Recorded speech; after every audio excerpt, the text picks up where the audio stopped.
আদ্রিত আরিয়াকে খুঁজতে ব্যর্থ হয়েছে সেই কথাটা শুভকে বললে শুভ আদ্রিতকে সান্ত্বনা দেয়। ওদিকে আরিয়া ভুল করে তার ছোটবেলার ঘরে ঢুকে গিয়ে আপন মনে বলতে থাকে, আমার এত অদ্ভুত ফিল হচ্ছে কেন, মনে হচ্ছে এই ঘরের প্রত্যেকটা জিনিস আমার খুব চেনা।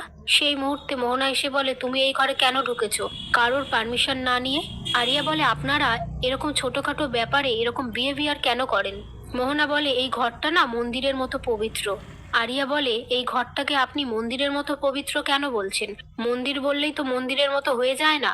মোহনা বলে, এই ঘরটা আমাদের কাছে মন্দিরের মতনই। আরিয়া বলে, এটা তো দেখে মনে হচ্ছে কোনো বেবির ঘর, বেবিকে দেখতে পাচ্ছি না তো। মোহনা বলে, সে নেই, 20 বছর আগে আমাদের সবার মাঝখান থেকে সে হারিয়ে গেছে।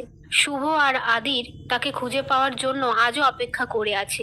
এই ঘরটা খুব একটা খোলা হয় না, মাঝে মাঝে শুভ এই ঘরটা খুলে জিনিসপত্র গুছিয়ে রেখে দেয়। তুমি আমার সাথে গেস্ট রুমে চলো। তখনই আরিয়া ইচ্ছে করে টেডি বিয়ারের চোখ খুলে দেয়।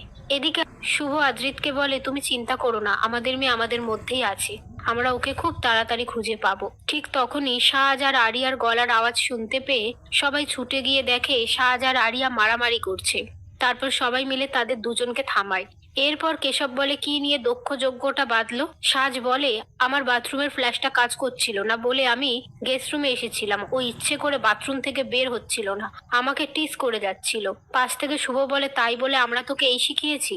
আরিয়া আমাদের বাড়ির গেস্ট, ওর সাথে এরকম ব্যবহার করা তো ঠিক হয়নি। এই কথা শুনে আরিয়া বলে, এত যে শিক্ষা নিয়ে কথা বলছেন, আমার ড্যাডও আমাকে ঠিকঠাক শিক্ষাটা দিয়েছে। শুভ বলে, ঠিক আছে, এবার সবাই খেতে চলো। এরপর সবাই মিলে খাবার টেবিলে খেতে বসে। তারপর শুভ আরিয়াকে খেতে বললে আরিয়া বলে, আমার সাথে রুড বিহেভ করা হচ্ছে, আমি এখানে থাকতেই চাইনি।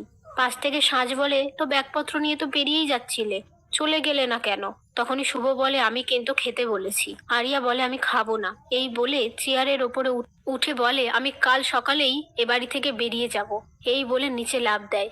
সেটা দেখে রঞ্জিনী বলে, বেশি বাড়াবাড়ি করলে আমি তোমার কান মুলে দেব। এই বলে আরিয়ার পেছনে ছুটতে থাকে।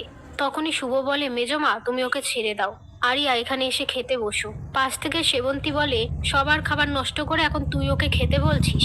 নিজের ছেলে যে এত বছর বাদে ফিরেছে সেই দিকে ধ্যান নেই, অন্যের খাবার নিয়ে মাথা ঘামাচ্ছিস।